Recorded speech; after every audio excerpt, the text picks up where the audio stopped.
Hello everyone, welcome to Dynamic Study. This is your previous year question series for electronic science students and आज हम कर रहे हैं जुलाई 2018 के क्वेश्चंस पेपर के जो क्वेश्चंस हैं वो हम कर रहे हैं आज.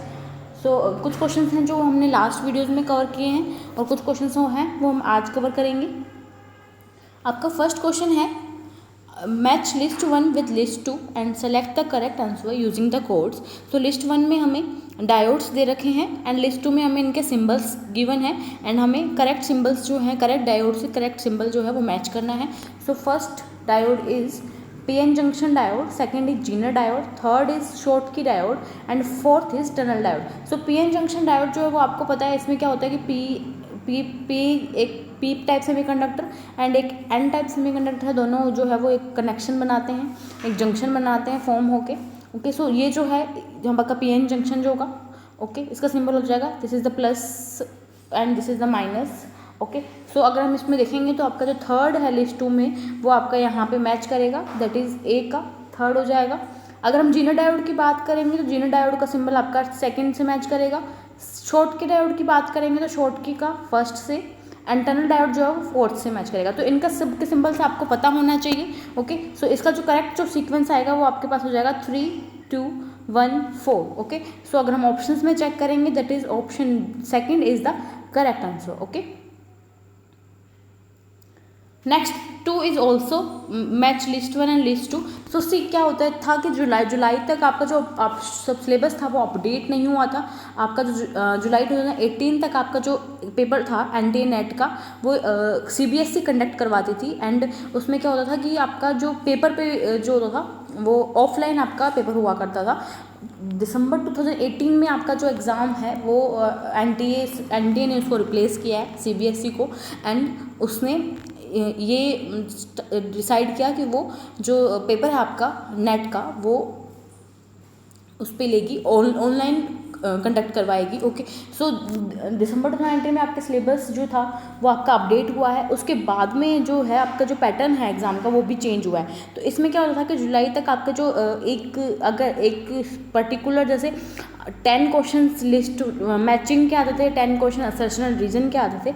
तो इसलिए नंबर ऑफ क्वेश्चंस जो हैं वो ये आपका मैचिंग के हैं, number of question assertion reason के होंगे आपके पास एंड नंबर ऑफ जो कॉन्फ़िगरेशंस जो हैं आपके जो क्वेश्चंस हैं वो सीक्वेंस में लगाने वाले जो क्वेश्चन है वो थे आपके पास. ओके, सो 2018 दिसंबर 2018 से आपका जो पैटर्न है वो चेंज हुआ है. Okay, so second question is आपका match list 1 with list 2. So list 1 में आपको कुछ दे रखा है that is surface potential at the onset of strong inversion, second is charge in the inversion layer, third is charge in the depletion region and fourth is threshold voltage. So अगर हम इसको match करेंगे तो ये आपका match करेगा ए जो है उसका जो करेक्ट जो एक्सप्रेशन होगा वो वी डी प्लस 2 साइड भी हो जाएगा, सेकंड से मैच करेगा. चार्ज अगर हम इन्वर्जन लेयर में देखेंगे तो ये मैच करेगा फोर्थ से. See that is charge in the depletion reason से देखेंगे तो ये आपका फर्स्ट से मैच करेगा एंड थ्रेशोल्ड वोल्टेज जो होगा वो आपका थर्ड से मैच करेगा. ओके, तो इसका करेक्ट आंसर जो करेक्ट एक्सप्रेशन जो आपका वो आ जाएगा 2 4 1 3. अगर हम ऑप्शंस में चेक करेंगे दैट इज ऑप्शन थर्ड जो होगा वो आपके पास करेक्ट हो जाएगा.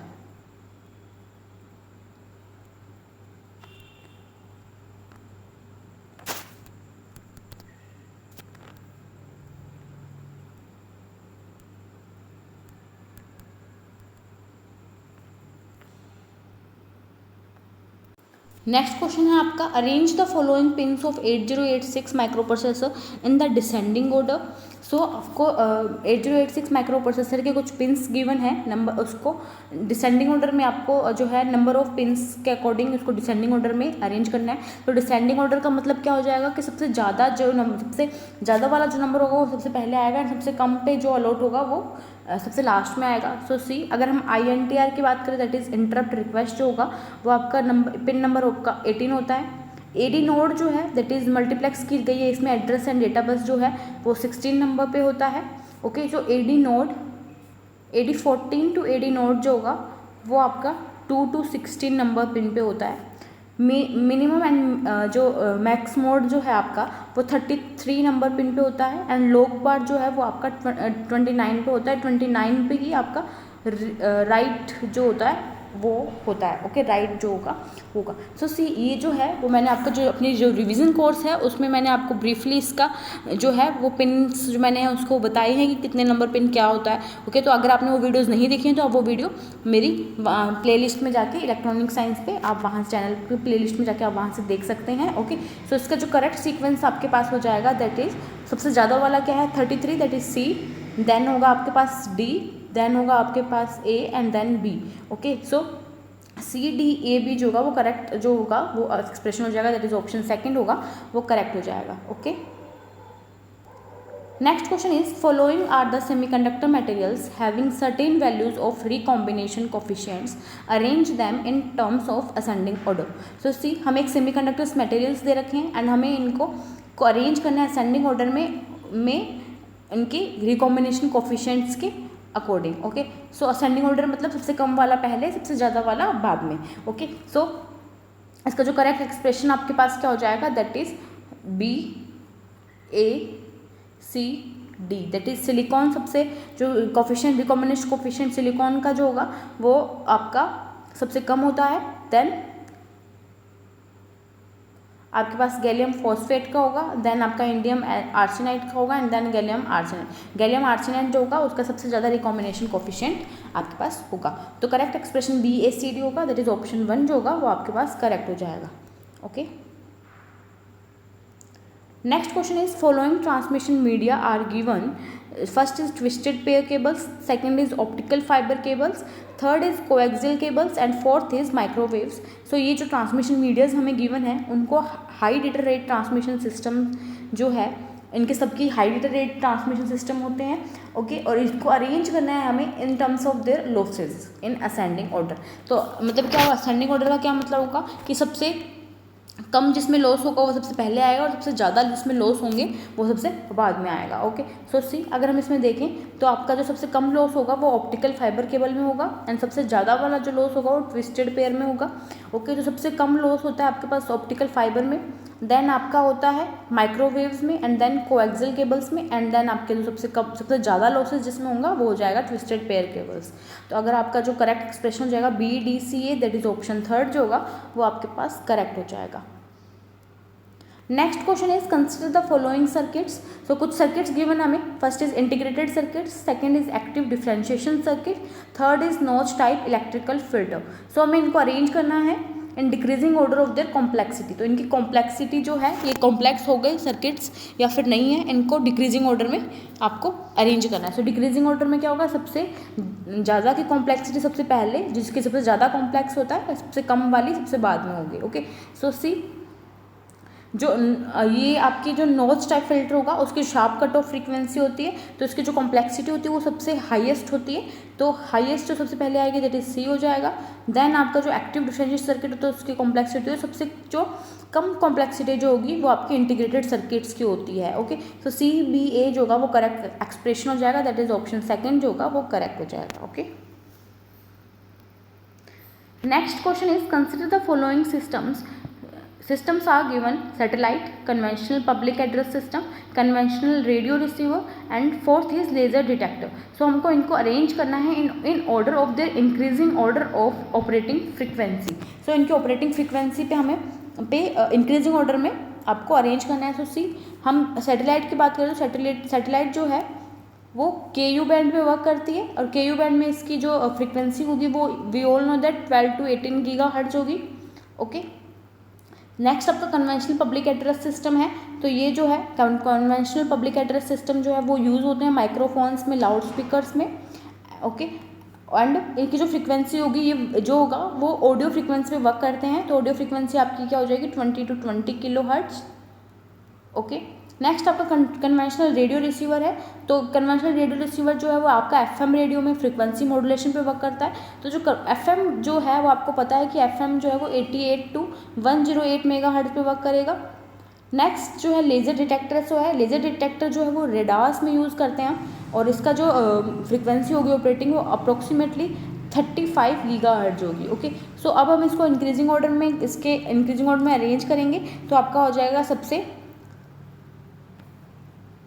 सबसे पहले आएगा आपके पास conventional public address system, then increase होके ये आपके पास आएगा conventional radio receiver, then satellite, and सबसे बाद में जो आएगा वो दैट इज लेजर डिटेक्टर। तो BCAD इसका करेक्ट एक्सप्रेशन हो जाएगा, दैट इज ऑप्शन 1 जो होगा वो करेक्ट हो जाएगा। Next question is assertion and reason question. So our assertion is a 2-byte instruction of 8085 has an operation code in first byte and operand or address in the second byte. Yeah, this is true because हमें पता है कि अगर हम एक 2-byte instruction की बात कर रहे हैं 8085 में, तो क्या होगा कि फर्स्ट जो आपका होगा वो ऑपरेशन कोड, जो फर्स्ट बाइट होगा वो ऑपरेशन कोड एग्जिबिट करेगा एंड जो एड्रेस होगा वो सेकंड बाइट एग्जिबिट करेगा। सो सी फॉर एग्जांपल हमारे पास है एक हमारे पास इंस्ट्रक्शन होगा MVI A45H। तो इस इंस्ट्रक्शन का क्या मतलब होगा कि मूव इमीडिएट, जो आपका डेटा है 45 वो एक्यूमुलेटर में मूव करना है इमीडिएट। ओके, सो सी इसको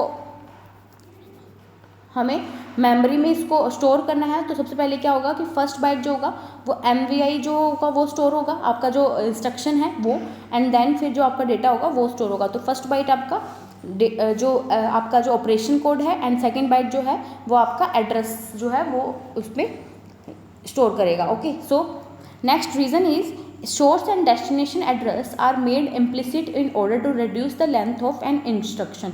Yeah, this is true.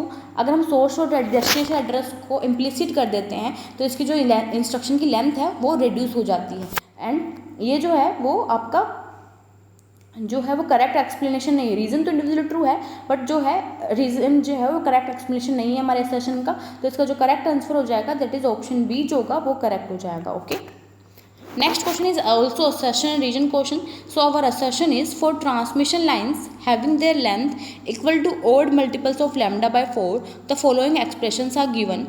So हमें क्या बोला गया है कि ट्रांसमिशन लाइन की अगर जो उनकी लेंथ है वो odd multiple of equal odd multiple of lambda by 4 के इक्वल है, तो साइन बिटाइल जो होगा वो +-1 हो जाएगा और कोस बिटाइल जो होगा वो 0 हो जाएगा। ओके, सो हमारा जो असर्शन है वो ट्रू है। Reason is says under the above condition that is for odd multiples of quarter wavelengths the input impedance becomes equal to Z is equal to Z0 cos hyperbolic alpha L upon में sine hyperbolic alpha L।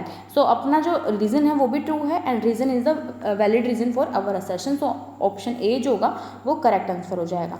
Next is assertion says Z parameters are open circuit parameters. या we all know that कि Z parameters को हम open circuit parameters बोलते हैं and Y parameters को हम short circuit parameters बोलते हैं। Reason is the Z parameters may be measured at one terminal while the other terminal is open. या this reason is also true and reason is the valid reason for our assertion. तो reason क्या बोल रहा है हमें कि जो Z parameters को हम किस तरीके से मेजर करते हैं कि एक टर्मिनल पे हम Z पैरामीटर्स को मेजर करेंगे एंड दूसरा टर्मिनल है उसको हम ओपन रखेंगे। ओके, सो इसका करेक्ट एक्सप्रेशन जो हो जाएगा वो क्या हो जाएगा, option A. Okay, so next जो आपके 11 to 15 जो क्वेश्चन है वो इस पैराग्राफ पे बेस्ड है। तो पैराग्राफ जो है वो आपका रिलेट कर रहा है कंट्रोल सिस्टम की सेंसिटिविटी से। ओके, सो हम पैराग्राफ को रीड करेंगे first of all and then फिर हम इसके क्वेश्चन जो हैं वो सॉल्व करेंगे। सो आपका पैराग्राफ क्या बोल रहा है, paragraph says sensitivity considerations often are important in the design of control systems.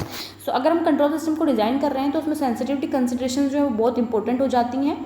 Okay, because all physical elements have properties that change with environment. जो जितने भी फिजिकल एलिमेंट्स हैं उनमें प्रॉपर्टीज होती हैं कि वो चेंज हो सकते हैं एनवायरनमेंट के साथ, and change we can not always consider the parameter of the control system to be completely stationary over the entire operating life of the system.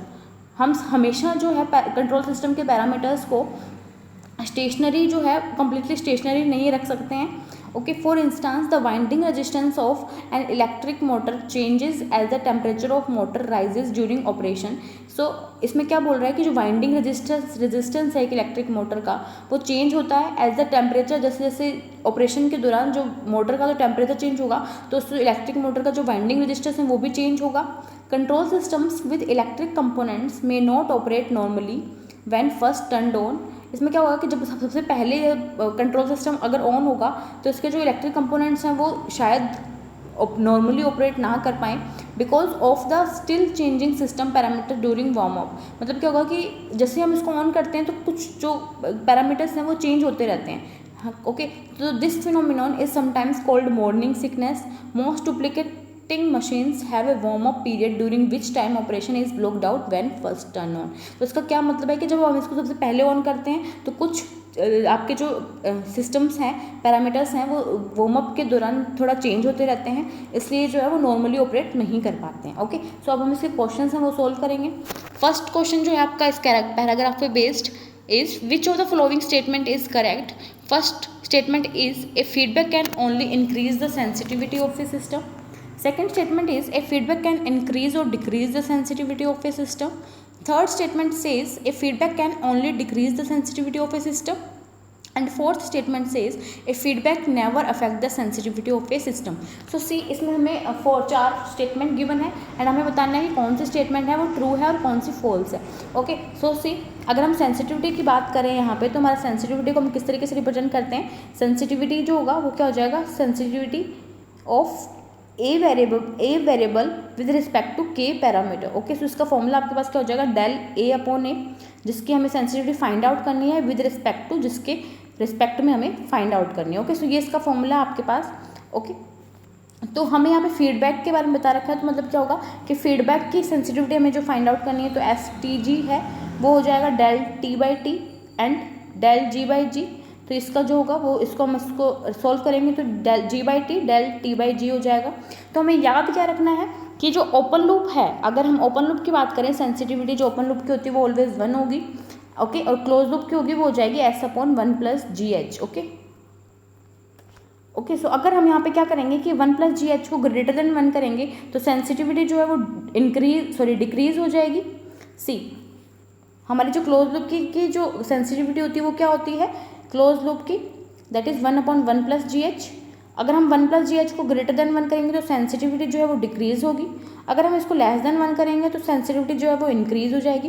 तो इससे हम देख सकते हैं कि हमारी सेंसिटिविटी है इंक्रीज भी हो सकती है या फिर डिक्रीज हो सकती है। ओके, सो सी, आपका जो ऑप्शन बी है, that is option statement second जो है वो आपकी करेक्ट हो जाएगी।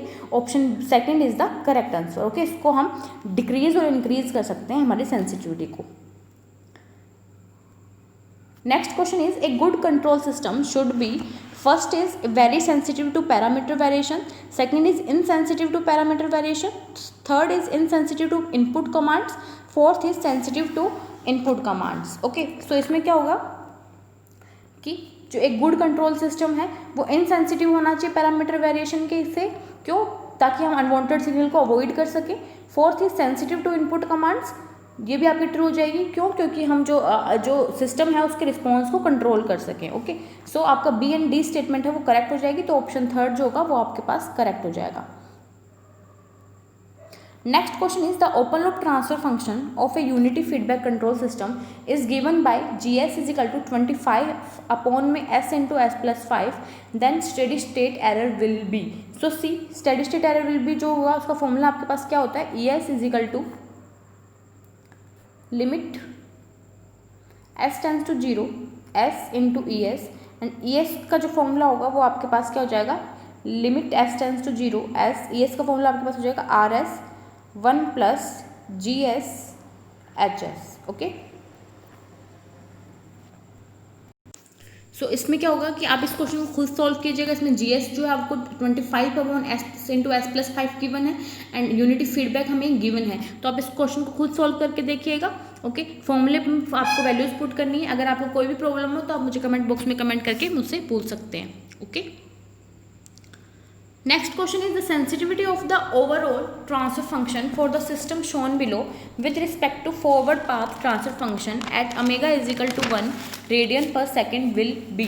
सो हमसे क्या बोला है कि हमें एक ब्लॉक डायग्राम गिवन है ट्रांसफर फंक्शन का एंड हमें सेंसिटिविटी उसकी with respect to forward path transfer function में हमें फाइंड आउट करनी है। सो अगर हम सेंसिटिविटी फाइंड आउट करें with respect to forward path तो ये क्या हो जाएगा? 1 upon 1 plus G H. Okay, close loop का है इसलिए, तो g की वैल्यू हमें 25 upon S into S plus 2 given है एंड h की वैल्यू हमें 0.25 गिवन है।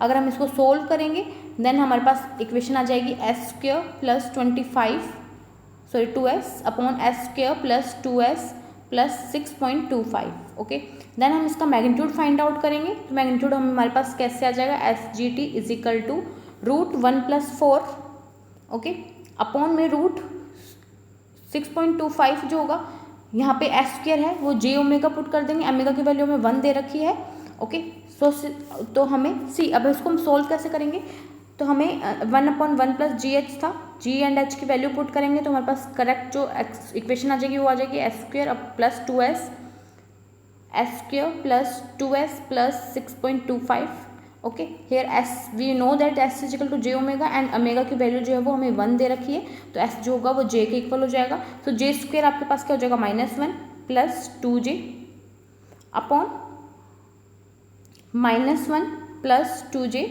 + 6.25। So 6.25 - 1 we can write that 6.25 - 1 = 5.25। तो मैं इसको इरेज करके मैंने उसको इरेज करके 5.25 लिख दिया, तो हमारी जो करेक्ट जो था वो क्या आ जाएगा -1 + 2j अपॉन में 5.25 + 2j। अब हम इसका मैग्नीट्यूड फाइंड आउट करेंगे, तो ये क्या हो जाएगा, दैट इज अपर में जो इसका रूट 1 + 4 अपॉन में रूट 5.25 का होल स्क्वायर प्लस 4 एंड हम इसको सोल्व करेंगे तो हमारा जो करेक्ट आंसर आ जाएगा 0.398 ओके। तो इसका करेक्ट आंसर आ जाएगा that is option D, that is 0.398। तो आपको अगर कोई भी डाउट हो इस क्वेश्चन में तो आप मुझे कमेंट बॉक्स में कमेंट करके मुझसे पूछ सकते हैं ओके। तो इसका जो ऑप्शन हो जाएगा दैट इज फोर्थ ऑप्शन जो होगा वो करेक्ट आंसर हो जाएगा। Next question is for an open loop control system sensitivity of the overall transfer function ms with respect to forward path transfer function gs will B.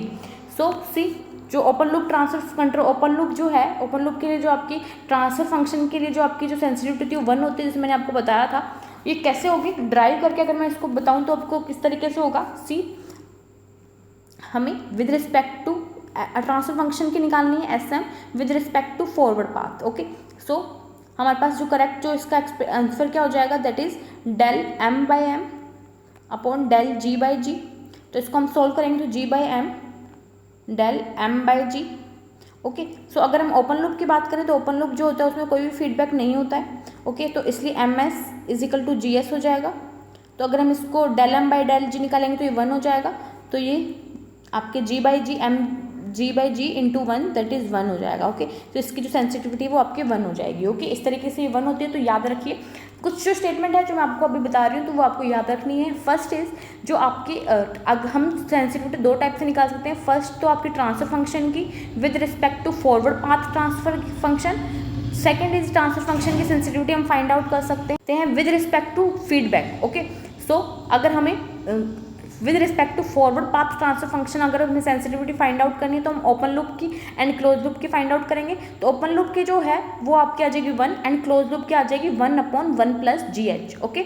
Similarly अगर हम feedback के respect में निकाल रहे हैं तो फीडबैक तो होगा वो ओपन लूप में नहीं होता है, इसलिए हम सिर्फ और सिर्फ क्लोज लूप की निकालेंगे तो वो आपकी हो जाएगी 1 - gh/1 + gh, sorry gh/1 + gh। जो आपकी फीडबैक के रिस्पेक्ट में आपकी जो सेंसिटिविटी होगी क्लोज लूप की वो gh/1 + gh हो जाएगी ओके। सो ये चीज़ें आपको याद रखनी है। सेंसिटिविटी जो है बहुत ही इंपॉर्टेंट टॉपिक है, कई बार आपसे पूछ लिया गया है ओके। सो अगर आपको कोई भी डाउट हो तो इस वीडियो से रिलेटेड तो आप मुझे कमेंट बॉक्स में कमेंट करके मुझसे पूछ सकते हैं ओके। Thank you,